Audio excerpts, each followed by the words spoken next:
ada kawahnya kecil. Oh, Ini namanya Bromo. Itu Bromo. Itu Bromo. Kalau yang besar ini namanya Gunung Batok. Batok. Gunung Batok. Kenapa Batok? Batok itu maksudnya mangkok. Mangkok. Nah, macam mangkok, betul, macam mangkok disebut Gunung Batok. Yang gunung paling tinggi itu namanya Gunung Semeru. Itu yang paling tinggi di Pulau Jawa, 3.800 lebih. Yang paling tinggi di Pulau Jawa. Kemudian itu bisa didaki 3 hari 2 malam biasanya. Itu aktif lagi?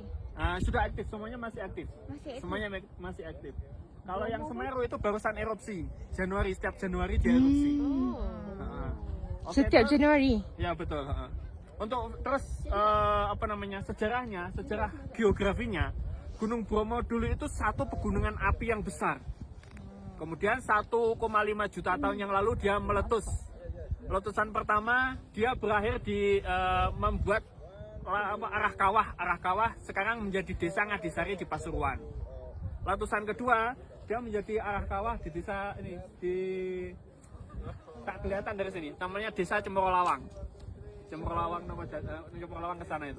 Letusan kedua. Letusan ketiga, nah ini di situ itu yang besar tuh. Nah, yang besar dulu. Nah, letusan keempat ini Gunung Batok. Nah, Gunung Batok mati, letusan kelima sekarang jadi Bromo. Nah, karena ya umurnya itu tadi 1,5 juta tahun yang lalu sebenarnya. Meletus, lebih kecil lagi, meletus, kecil lagi, meletus, kecil lagi, dan akhirnya jadi Bromo. Oh, itu yang paling kecil Bromo. Ya, yang paling kecil sekarang itu Bromo, yang paling pendek itu. Itu memang sentiasa aktif. Betul.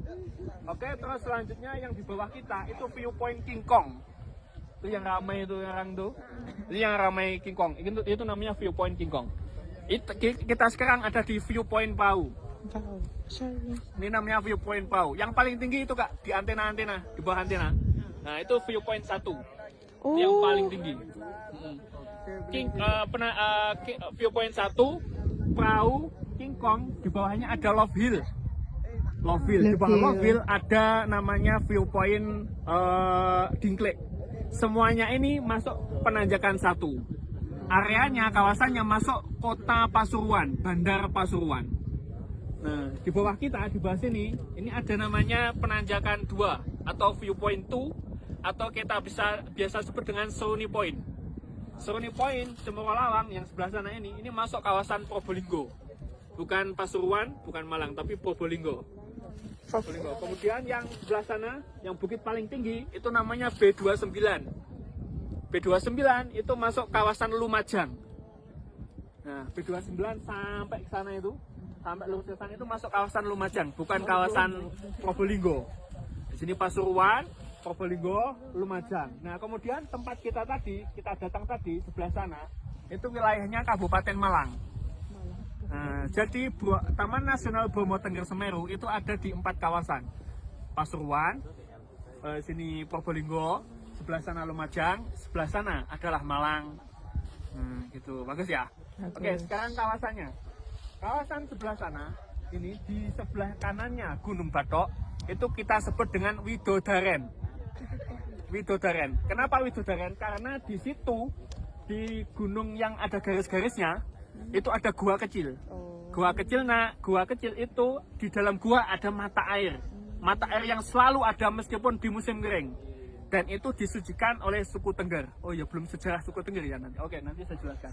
Nah, di dalam gua tadi ada sumber mata air yang selalu ada airnya disebut dengan Widodaren, sumber Widodaren. Arti dari Widodaren adalah bidadari. Karena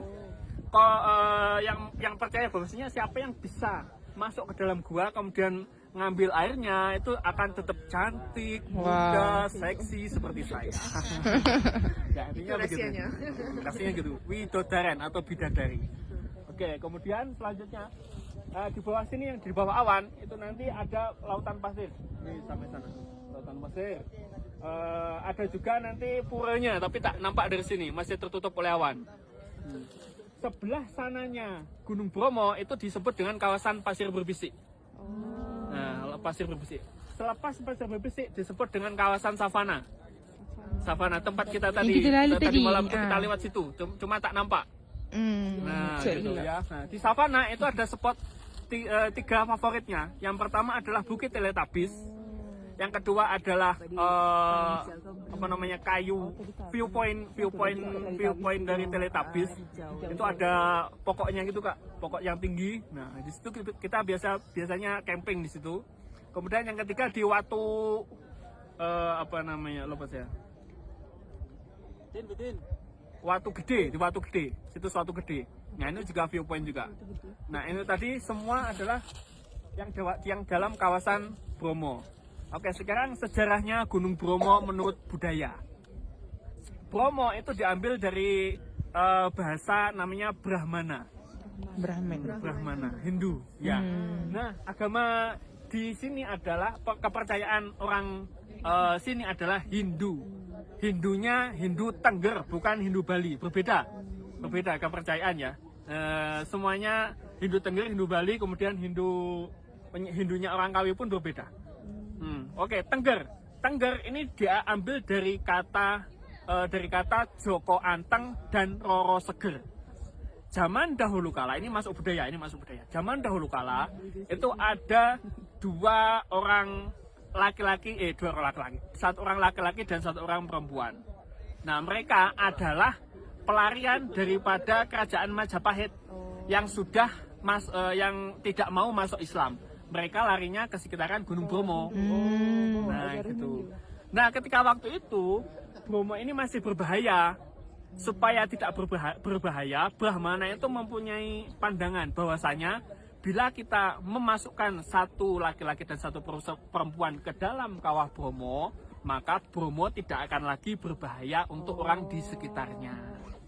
Nah, dua orang ini yang terpilih tadi adalah satu yang laki-laki namanya Joko Seger. Joko itu artinya perjaka yang kuat, yang tangguh, ininya gitu. Perjaka itu laki-laki yang belum menikah. Ya. Kemudian Roro Anteng itu artinya perempuan yang cantik dan tenang dan gemulai. Nah, lemah lembut. Nah, macam itu. Jadi dua orang ini mereka istilahnya sebagai apa ya? Ya dikorbankan untuk menenangkan Gunung Bromo supaya tidak berdampak negatif kepada masyarakat sekitar. Dan itu terbukti. Bromo tidak pernah berdampak negatif kepada masyarakat sekitar. Ya. Ya, nah makanya disebut dengan suku Teger. Diambil dari kata itu tadi. Roro Anteng dan Sego Teger. Nah, orang-orang yang ada di sini disebut dengan orang Tengger. Gitu ya. Oke, sudah? Ada yang mau